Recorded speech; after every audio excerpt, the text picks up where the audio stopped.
Hey there, Chad here. Thanks for joining me. This is my complete beginner's guide to astronauts, and this is probably an episode a lot of you have been waiting for. We are going to depart the station for the first time and give our ship a shakedown.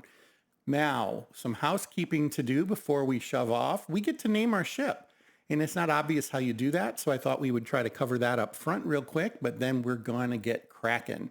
So we're going to come over here. We're still attached to the station, as you can see, but we're going to come over here and we're going to right click on the nav station, but instead of saying use, we're going to say link to PDA. This is how you rename your ship. Right now, my ship is called, I think, Rampart. And what we will do is click here.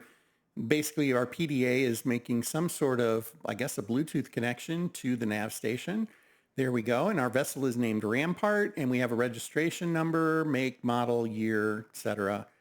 Status is we're linked. Linking your device to this nav station will subscribe you to ship-generated notifications, which is great. And we'll talk about that in just a second. But in the meantime, I want to rename the ship, and I'm going to rename it to Kiwi. I'm going to keep it simple, short, not too many words. And then we are going to, let's see, we're going to exit out of this screen, and our ship will now be called Kiwi going forward. And we'll see that in a minute. The thing it said about you're linked to the ship, if we come over here to our PDA, we have this nav map. And if we click on that, it is now linked to that ship, and we can see the nav map. And we will talk about all these things, but we're going to do it from the console as opposed to this. I don't tend to use this a whole lot. There are times when it is very handy, but in general, I'm not using it that much. There are a few other things that probably get attached to that, like, well, we would have been able to do that anyway. That's probably the big one. Nav link, that's just actually connecting the PDA to the nav station. So we already did that and have seen that. Let's go for a ride. I'm going to right click on the nav station. I'm going to say use. And this is where we get to start learning about flying, so don't crash. We get a notebook piece of paper on how to fly our ship. That sounds fantastic, doesn't it? Just imagine the security protocols that went into drawing up this piece of notebook paper with all of our ship stuff on it. So, all right, we're going to talk about the control mechanics of a ship. The ship technically flies in, well, it does fly in 3 dimensions in a way. The game is very 2-dimensional, but they do kind of add the roll aspect to your ship to kind of give you a feel of a 3rd dimension, and there's nothing wrong with that. But let's look at this real quick. We'll look at the screens, but the controls of the ship. To move your ship forward, to basically thrust forward, is W. To shift to the to thrust to the aft is S.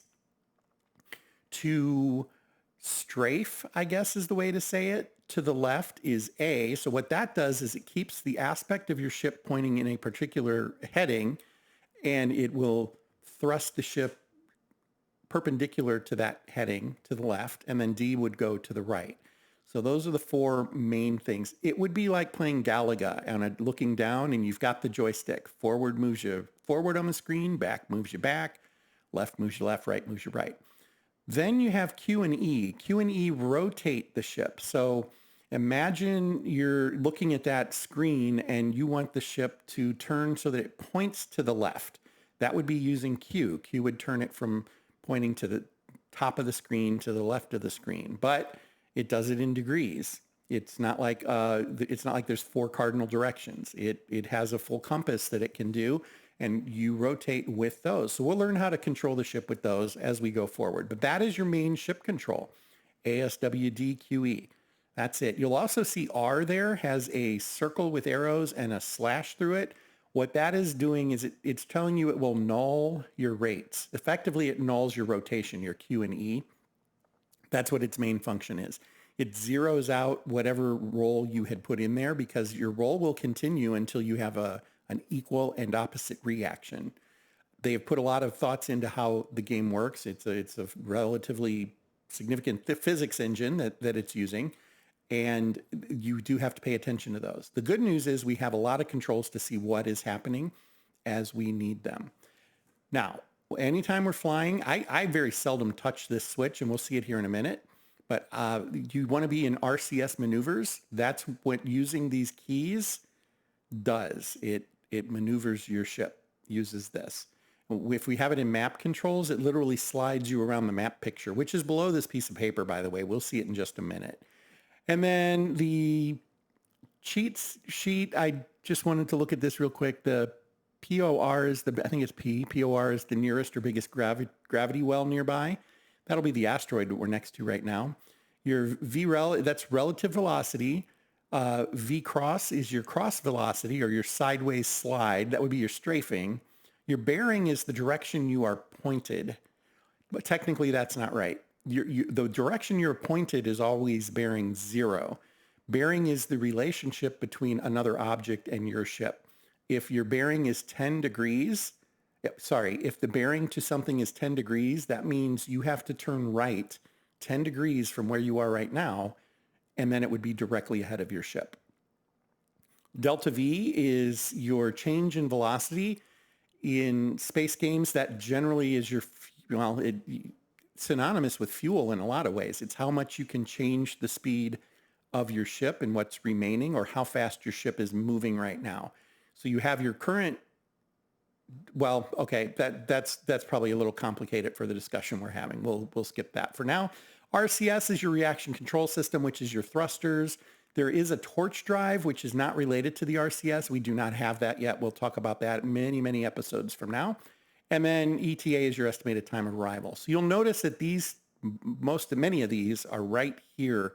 And this is your main guidance right here. We'll talk about that. To get rid of this notebook paper, you just click it. It goes away. It's right here if you ever need to look at it again. But this gives us the rest of the screen.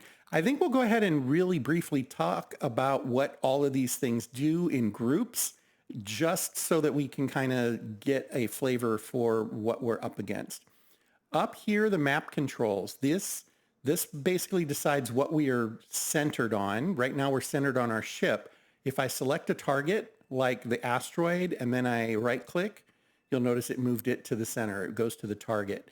I can also turn it off, which allows me to use those keys if I go to map control and drive around. But you'll also notice, so I'm driving right now, and now I'm going to stop. Hey, why is it drifting? Well, the reason it's drifting is because it's moving in real time. The physics engine is a-running, and everything is moving away from the spot that we had selected. That's what's happening there. We're going to go back to RCS. We don't want that. And we're going to go to, I like to have it centered on the ship initially, and I will switch it to target periodically. And we'll do that here shortly. Well, maybe. We'll see what happens. The focus here is on the target and the berry. That's the gravitational well piece that it's talking about. There are some reasons you might want to do that outside the scope of this conversation. Then we're going to look over here. I leave this in RCS maneuvers. I very seldom am moving around the map, short of literally clicking something and zooming to it. So, by the way, it's mouse wheel in and out, as you might have expected. Over here are warnings. So I mentioned that proximity alert. That is this light here, and it will start to go. And to get it to stop doing the beep, you hit clear. But it does mean something's within 5K of you, so that's important. It's good to know that. Right now, our clamps are locked. We are docked, is what that is. You can turn off the alerts by turning this off. I do not recommend that. Yeah, enough said. Don't recommend that. There's also, if you're being tracked, it will give you an alert to let you know somebody's tracking you. It can be a pirate. That can be an agent, an authority agent of some sort wanting to board your ship. Sometimes they come and they're just trying to harangue you and harass you. So that's something to note. That could be a reason you would turn off your transponder, which is right here. I leave mine on pretty much always. Yeah, I wanted to discuss that. My philosophy on the game, I tend to play in my rose-colored world of where I like to believe that things would be fair and equal. You are more than welcome to play as a criminal element or somebody who's a little more shady. I don't tend to do the robbing and stealing and things like that. I tend to move away from that where I can. It's not a moral judgment or anything. Play how you want to play. What I will say is pirates are criminals, and they will kill you if they have the opportunity to. And I deal with pirates as appropriate. And we'll just leave it at that for now. Over here, diagnostics, we can click this and it will give us information on our ship. We can do a print status as well. I don't quite remember what that does, but basically it'll go through and tell us everything is working or not. So that's great. We'll turn that off for now. Over here, long range course plot. We're not going to be doing that for quite a while. We're going to ignore that. Torch drive, won't be doing anything with that for quite a while. We will ignore that. I feel like there is, over here, maneuver drive. So there's rotors. Some of the planets, some of the places you can go are planets, and they have atmospheres like Venus. It has an atmosphere, and you can use rotorcraft like airplanes or helicopters, and you would need to adjust for that if that's what you are doing. This ship cannot land on a planet. It doesn't have the integrity to do so, but you can get a ship that would be able to do that, and you would toggle these. However, this is important. This is the thrust that we will have when we use our RCS right now. Out of the box, I believe the Dream has a maximum thrust when you get it of a little over 2 Gs, which is pretty substantial force if you think about somebody who was raised in 0.25 G gravity. It would be the equivalent of a normal person experiencing 8 Gs, which can knock you unconscious. So we're going to want to dial this down. I actually bring it way down here, and that has to do with how rapidly you will accelerate and decelerate. It's just negative acceleration, right? And you do need to be mindful of that. Sometimes we have to bump this up because we don't have a choice. We're going too fast. We're going to hit something. We're going to have to stop the ship. But in general, I leave it down here. It's a lot more easy to manage, and we'll see that when we go to dock with something. When we use our engines, this will change. It will give us the current acceleration in Gs. If you're under a G, you're fine. When you start getting above a G, you'll start to see screen shake and things like that. And then, of course, we have the main map. And when we have a target selected on the map, we get information on it. Right now, we have our ship. It doesn't pay attention to that. Let's come out here. We're going to go to this guy right here. That is another ship that's out there. We don't know anything about it, but we just clicked it. And so we do know a couple of things. Its relative velocity compared to us is 3.2 meters per second. So if we were standing still, it would move in some direction relative to us at 3.2 meters per second. It's a pretty good clip. That's somebody sprinting, pretty close to sprinting, certainly running. The cross velocity kind of gives us an idea of its left-right movement compared to us. So this is not movement towards or away from us, by the way. This is actual gross velocity. This cross, if we wanted to do the trigonometry on it, we could figure out how fast it's moving towards or away from us based on those numbers and based on the bearing and all that kind of thing. And we'd be able to figure that out. This ship is 139 kilometers away from us. In astronomical terms, we would never park a ship that close to something. That would be dangerous. But nonetheless, this is a game, and it's scaled down so that we can have understandable conversations about things, right? The bearing to it, so currently we're facing, we have to zoom all the way in. We are facing kind of, I guess you could say, southwest. Okay, so the bearing to it is 190 degrees, which is almost directly behind us, which makes sense. If you look at our ship, this is facing forward down this way. This is the back of the ship. So 180 degrees would be straight out the back, and that guy is 190, so he should be a little bit to this side or the right of that dot when we get way out here, and he, I think, is. Yeah, this is the one we have selected right there. Sorry, I was having trouble spotting the little extra plus on there. Also, it caught me off guard. These are named ships that are out there right now, and we could look them up or we could go to them. They're probably being piloted, not derelicts, but time will tell. Let's go ahead and find our way to this ship. So we're going to want to do some flying. Now, I'm going to turn off pause, and you'll notice if I hit buttons, warning, disengage docking clamp. Okay, well, we have to go to the other screen. We have to go to the communication screen. And we're going to go over here, and this is our docking. And if I try to click the clamps, it's going to say no clearance. We have to ask for clearance to leave the station. So to do that, you can hail a ship, and it will show you the stations as well. But instead, we could go to local channel, shows us local stuff. But since we're already docked, we can just hit docking info, and it gives us information on it. We're docked to OKLG, which is, the O version of KLEG. It's the KLEG port Ezekaway, and it is classified as C13 large. These numbers all mean something. Ultra large is something like a station. We really like to hit medium and, well, mostly large, and then there's like Titan Max and Luna Max ships. We like to hit those. They're larger ships.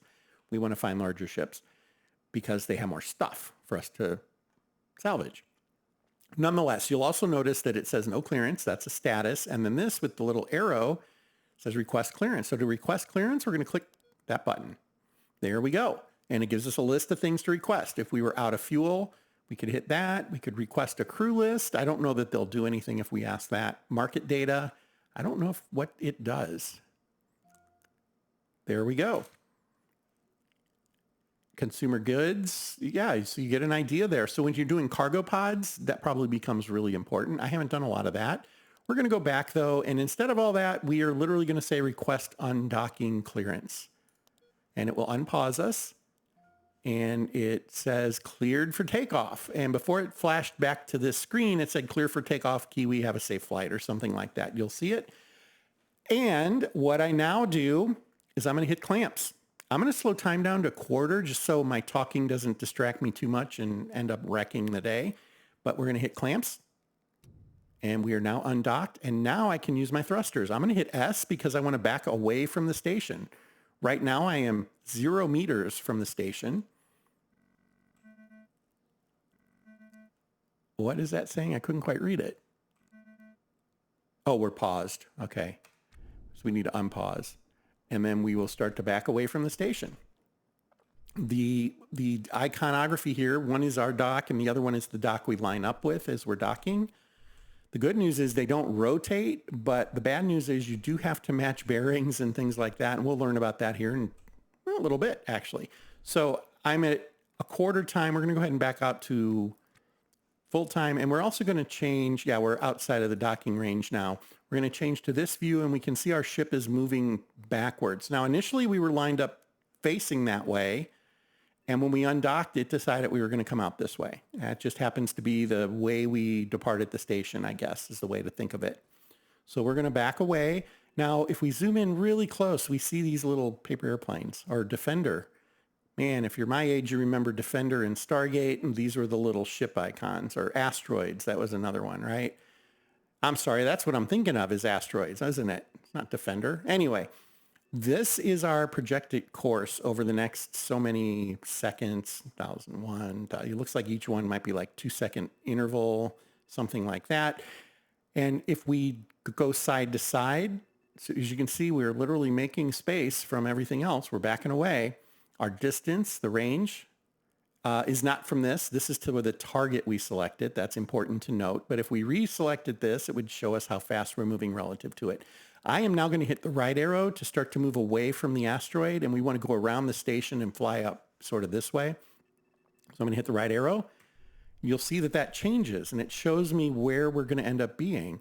And if I hold that down, the right key, you can see we're starting to accelerate in this direction. Takes a while to accelerate. We turn the acceleration down. We're accelerating in 0.77 Gs. And then if I stop, well, we're not accelerating anymore. So this is just showing us time slices of where we'll be every second or 2 seconds, something like that. So on that path, this is not our path, by the way. That just happens to look like it, but it's not. On our path, we would eventually, drift down this way. But we want to go up this way to get to that ship. So we're going to start to accelerate forward. And what you'll see is these will start to curve upwards and move us in that direction. Basically, we want to put it on a perfectly straight line to go to that. And that would happen eventually, but an easier way to do it, we want to match the bearing. We want to turn this ship, our ship, so it is bearing 0 to that other ship. And to do that, I'm going to hit E to rotate to the right, and this number will start to descend. And there it goes. And then as soon as it's really close to 0, I'm going to hit R to stop the rotation. As you can see, the ship's little iconography shows it rotating, and we're down to 5 degrees. Not bad. I missed by about 0.04 of a degree. Now it's still moving. Why is it still moving? Well, because we have a cross velocity, this will start to drift. It's just trigonometry is what it comes down to. We have a cross velocity. We're moving from center to right is a positive number. So we want to add left, and you'll see that number will start to come down. And when it gets to 0,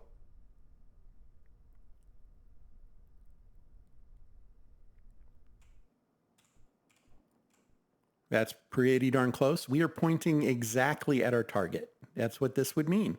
The bearing, okay, we're off by a degree. So we're going to rotate to the left now to get this up to 0, which 360 and 0 are the same. That was way too long. There we go. That's pretty darn close. And then our cross rotation, I don't even think we could turn this down, and that would help get us way, a lot more fine control of that number. It's not necessary to get it perfect. You want to be really close. You can be within a couple of tenths and you'll be fine.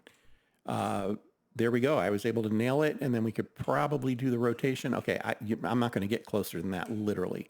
I'm going to go ahead and put this back up here. We're going to give it a little more. We could do a G of acceleration without problem. So right now we are moving at 101 meters per second directly towards that target, which is perfect. Notice the proximity alarm went off. We're going to roll out a little bit. There's a hauler crossing behind us. Going to turn that off. I don't want to hear it. And it is not a collision concern. So it's a proximity alert, not a you're going to hit something alert. Do remember that. Okay, couple of options. We can just float for 20 minutes and 25 seconds and slam into that other ship. That sounds like a lot of fun. Well, let's pick up the speed a little bit, though. We're going to accelerate. Now we've got bumping this up over here. The acceleration is now closer to 1G. That's where I want it. And you'll see I'm already up to 120, 130, 140. I'm going to leave it at, I want to go at about 140. And that's because it gives me 15 minutes before I get there. And that was 15 minutes of real time. This would be real time. But we're going to exit this station. And I like to make sure I'm aware of the time. And I am. So we're 15 minutes from hitting our target, which would be at 15:58. So I'm going to auto task for the next 13 minutes and clean up my ship. So we'll go to 15:55, and we're just going to go at full speed. And while he's doing that, he's cleaning the ship, but we are traveling through space in the direction of that ship. You will not see a whole lot of stuff out here until you're actually docked. I don't think you ever see anything actually until you're docked with something else. And as you can see, we're already up to almost 15:50. Time is flying. Every 4 seconds is a minute is at this speed, basically. So we have 5 more minutes to go, which is 20 more seconds. Hope you'll hang on for that time to see what's happening next. And now when I get to 55, I will slow time down to 1 time. Oh, time out. I'm going to pause real quick. The battery on my Halverson power tools is low. That's important to know because when the battery runs out, I can't do restore and repair anymore with that tool. So instead of waiting for this to drain down to 0, instead we're going to turn off auto task and we're going to walk him over here and let's learn how to change a battery. 1 time speed. And I can't remember which one's which. I think this is the Halverson. Yep. So we're going to hit Halverson. We're going to hit inventory. And there is no battery in the Halverson. But remember, we bought some batteries. So this battery is fully charged. We now need to see which tool it is that's the Halverson that's low on battery. And I think this is the only Halverson we have. Yeah, it has 2% battery left. We're going to right click on it and say inventory, and it will open up its battery slot for us. And there it is. We're literally going to drag the battery into the charger, and then this battery that we bought that I forgot to do anything with, we're just going to drop into the welder. We can close these windows, and if we go look down and roll over it, it's now 100% charged. It's good to go. I am going to set this toolbox down. We don't need to be carrying that around.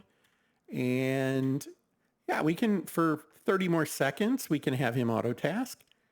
He'll get something done. Now, a couple of things we could do here. We're going slow enough that if the alarm went off right now, the proximity alert, we would be able to stop the ship before we get there. But I like to be going a little slower when I do that. So I'm going to go ahead and jump in here. We are still 20K from our target. We're still lined up pretty well. There's a little bit of drift. So let's go ahead and correct that. The further out we correct this, the better it is for our docking procedure. And there we go. That's pretty good. We're 2 minutes out at 15 kilometers. So I'm going to go ahead and speed up time until the proximity alert goes off. Should be right about now. Well, in a second. And it will slow time back down to 1 time. I'm going to go ahead and pause it just so we can see everything that's going on. I can right click that to get rid of it so I can see over here. But more importantly, I want to clear the proximity alarm. Again, time's paused, so I'm not moving towards it. But as soon as I unpause, what I'm going to do is start decelerating, and that's using the S key, and you'll notice the velocity is going to drop. To dock, I want to be going under 50 meters per second. Frankly, I think that under the new versions, you want to be going even slower than that. But let's see what happens. I'm going to hit space, and I'm going to start to decelerate, and we're also going to go over to comm controls. I'm going to pause again. We need to hail this ship, because we can't just dock without telling it we want to dock. If we hit docking info, there's no docked vessel, nothing to clear. We're going to hit hail ship, and the closest ship will always be in this slot. You have to be within 5 kilometers or so. I think it's like 5.5 in order to be able to do this, but we're going to click that, and we're going to say initiate uncontrolled docking procedure. And time went back to going, and pause.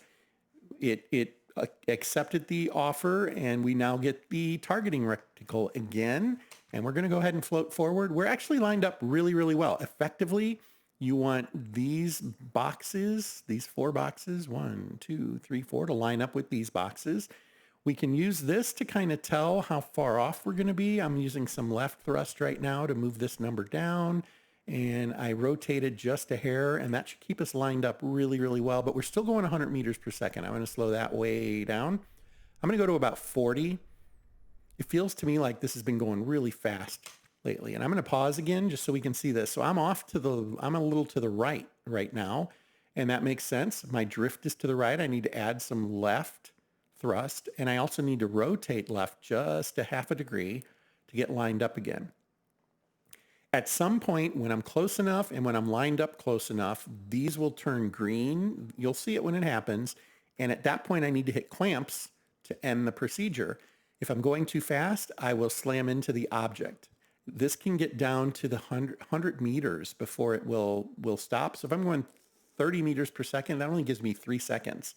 So just something to be aware of. The way I handle it, I float my mouse right there in the middle of the clamps, and I try not to move it at all as I'm doing my other fixes. And I'm just literally eyeballing those numbers down there and then watching the graphic, trying to make sure it looks like it stays centered. I'm using the R key to stop rotations and things like that.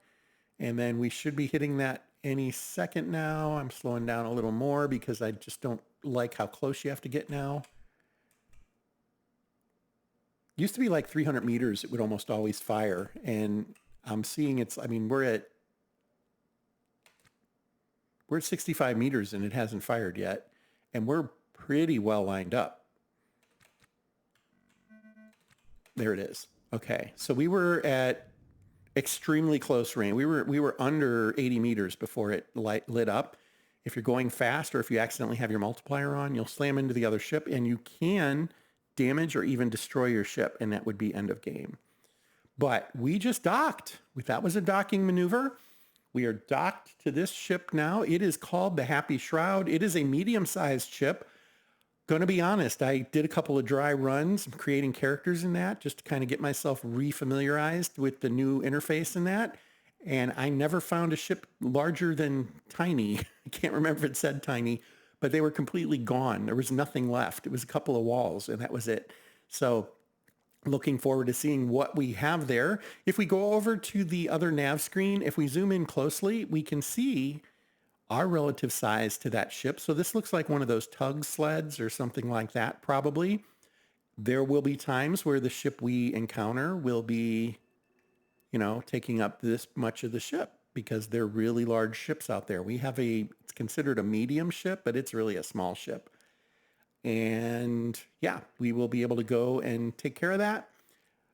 We will board that ship, and we can see it a little bit here. We will board that ship in the next episode and learn how to do some salvaging and some tricks to making that work a little more efficiently for you. I hope you'll hang around for that particular episode. It'll be coming up next.